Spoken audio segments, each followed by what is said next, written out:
Now we're on to Ashley Tison, who's going to talk about OZs, opportunity zones. It's a very it's a very interesting area of the tax code, quite complicated. He's a attorney, I believe, and definitely a specialist in OZs because I've heard him speak and I know he knows his stuff. And it's I'll let Ashley, you probably are going to do a better job explaining it, but there's over 8,000 opportunity zones in the United States, designated opportunity zones, and they get some real special tax treatment. Whether all of them deserve it or not is maybe a debate for another day, but maybe you can tell us the basics of it. And there are some that are very good, and we have Kevin Marr speaking after about his nature-based opportunity zone fund. So Ashley, without further ado, take it away, please. Well, Matt, thanks for having me on. Thanks for the introduction. It is certainly a pleasure to be here celebrating our Mother Earth and celebrating how we can utilize really cool provisions both within the technology that's going on out there, like they were talking about relative to tokenization of credits and that kind of thing, all the way to tax advantage programs that were legislatively created. And you mentioned opportunity zones and the word opportunity zones, and I like to think of them as the greatest place-based economic incentive that Congress has ever created. And the reason is a multiple fold. And once again, it's great to see Kevin here, who is actively taking part of opportunity zones. He's got a fantastic project, and I've spoken with Kevin. He's been a guest on the podcast. I know he's got an active fund. It's been a while since we've caught up, Kevin, so I can't wait to hear about what you guys are doing. And and it's really cool to have somebody who's here that's actually doing this thing and it's making it happen. And that's the crucial distinction between this economic incentive program and pretty much all of the other ones that Congress has created. Namely, that they put this this unbelievably powerful tax incentive into the hands of you and I, right? Normal, average, everyday citizens who can actually go out there and execute this and do things that we're passionate about and put it to work and save taxes in the process and tap a whole nother realm of capital that's out there. So, okay, so what are opportunity zones? So they were created and was created by the Tax Cut and Jobs Act of 2017. And effectively what Congress, and it's funny because, a lot of people kind of, look down their nose at them. They're like, this is a Trump, program to get his cronies rich and richer and to make it so that the rich stay richer.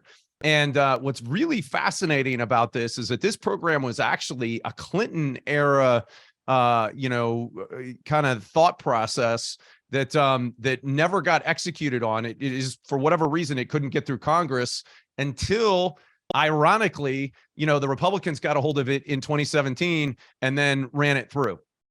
And it's fascinating because effectively what it does is it pairs private capital to match up with public incentive. And what Congress was trying to do was to drive private capital into areas that were historically underutilized and underinvested in. And so that real estate deals, but even better than just real estate deals, that actual operating businesses could take advantage of this program as well. And so I got a little bit of a screen share, if you will. If I'm still small on your Hollywood squares, if you hover over the right corner of my Hollywood square, you can pin me, and then my screen will be the biggest one on your screen. But as Matt correctly pointed out, there's over 8,700 of these opportunity zones that were designated by the governors of each state. And what they are is they're census tracts, low-income census tracts, and the governors got to designate up to 25% of them as opportunity zones. And if you want, a bigger, if you want to be able to pull this, you can go to ozpros.com, or you can take out your camera and you can scan a picture of that QR code that's down in the right-hand corner. And that'll direct you over there, along with some special kind of incentives and packages we've got for everybody participating today. So what do opportunity zones do? There's three ultimate benefits. The first is that you get to defer any kind of capital gain that you have from the sale of any asset. And that could be crypto, that could be real estate, that could be a business, that could be an appreciated baseball card. But you get to defer any capital gain until December 31st, 2026.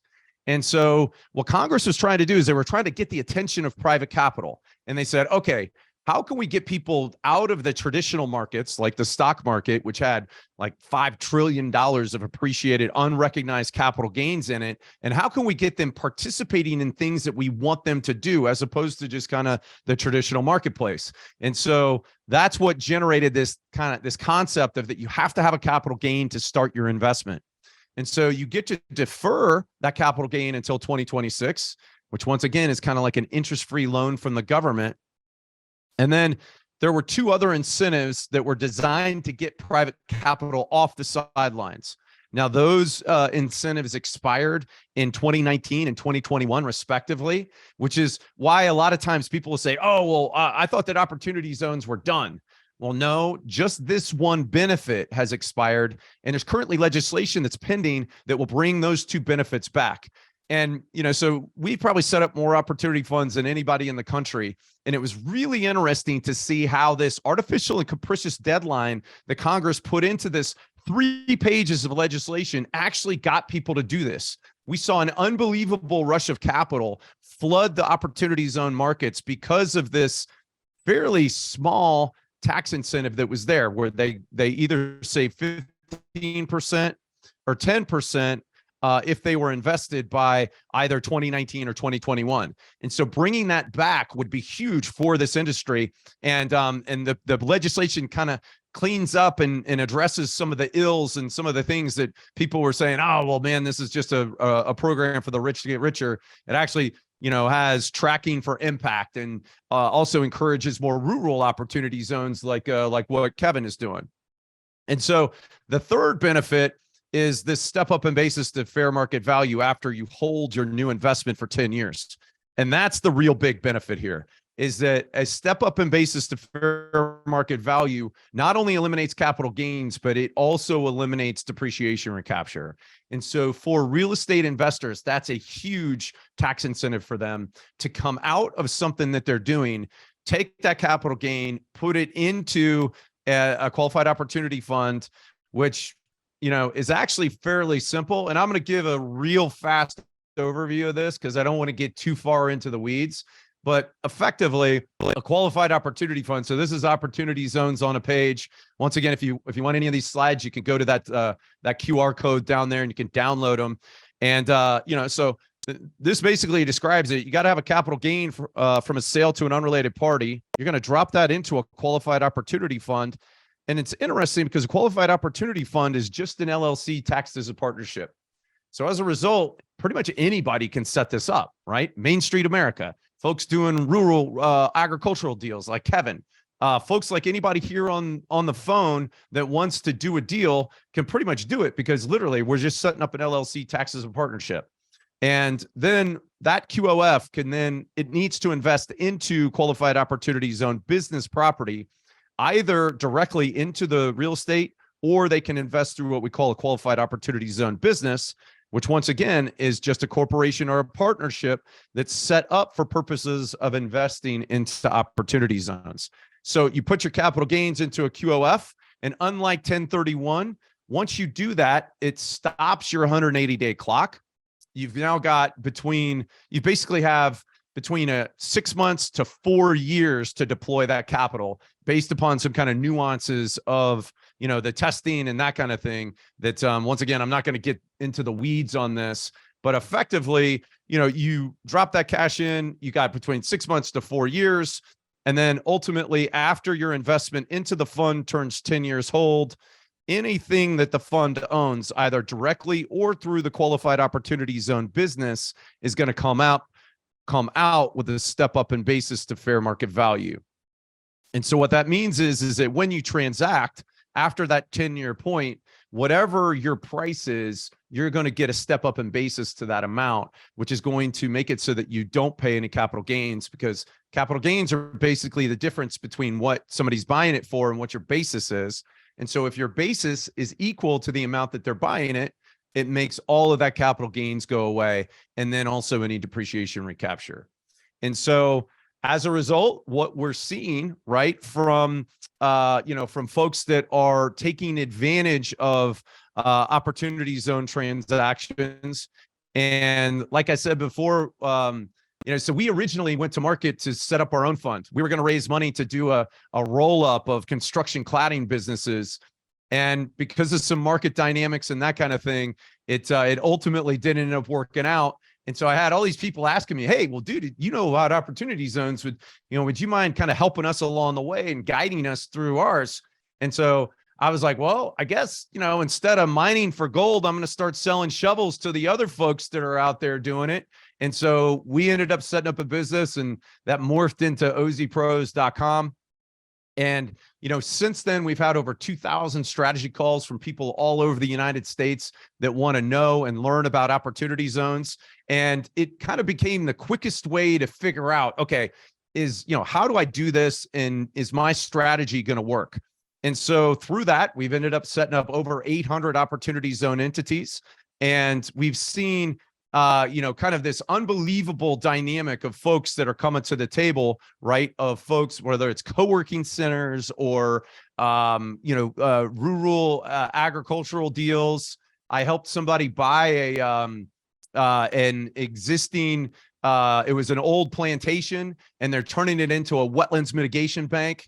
And they're also operating, a hunting facility and a farm to serve to turn the food desert into a non-food desert. And so it's really cool to see some of the things that, that folks are doing inside of opportunity zones. I'm actually going to use this one instead. But so bamboo farm, tree farms, hemp farms, vertical farms, produce farms. We got all kind of farms going on. Like I said, a hunting lodge operations. One of the really cool things is that we've seen a bunch of rural broadband initiatives and, fiber being installed. Like I said before, co-working facilities, Christmas tree farms, the wetlands mitigation bank, all kinds of things that folks are doing. And one of the coolest things about opportunity zones that, that I saw and that I've seen is that not only have they gotten the attention of private capital, but they became kind of a rallying point for a lot of kind of historically disparate different governmental organizations. So, you know how in the government, you've got all these things that, like, where the right hand doesn't talk to the left hand, and it seems to be fairly inefficient. Well, regardless of kind of how it came to be, for whatever reasons, opportunity zones became kind of this pivot point where all of a sudden now these disparate organizations were working together to try and overlap the different incentives so that people could stack those incentives and center them around this initiative. And so we saw, we've seen people do light tech deals, low income housing credits. We've seen people do affordable housing. We've seen people take advantage of farming and agricultural based credits. Lots of different ag. Yeah. Hey, Ashley. Yeah. Yeah, so we're kind of at time. I don't want to cut Kevin too short because we do want Sorry, to hear man. about I his should have zone. asked you how much time I had, because I could keep going for like another Yeah, 30 no, minutes, man, but you're thanks for cutting great. me off. And for people who are interested in this, I think you're the guy to consult with. I'm gonna make 2 points and then we'll go to Kevin. I've invested in probably like about 4 OZ deals, including permanent crops and including like renewable energy. So I think they're driving some positive action. I'm going to have 2 criticisms. One, they don't go far enough. Why is it only capital gains that get the benefit of the opportunity zone? Why doesn't a doctor, why can't she invest in an opportunity zone, and then after the holding period, the stepped up in basis also, if it's such a good thing? And then the other thing is, why any development? I actually think they go too far. You did mention that there's some tracking for impact, but it's really more just a zip code, and people have put in yacht harbors and things like that. And is all development, is all growth good growth? And I think some people here might say, some growth is good growth, growing the right things, but not necessarily the wrong thing. So with that, I'll go over to Kevin, because he has really a kind of a really neat sounding project that I first heard about through Jimmy, one of your partners.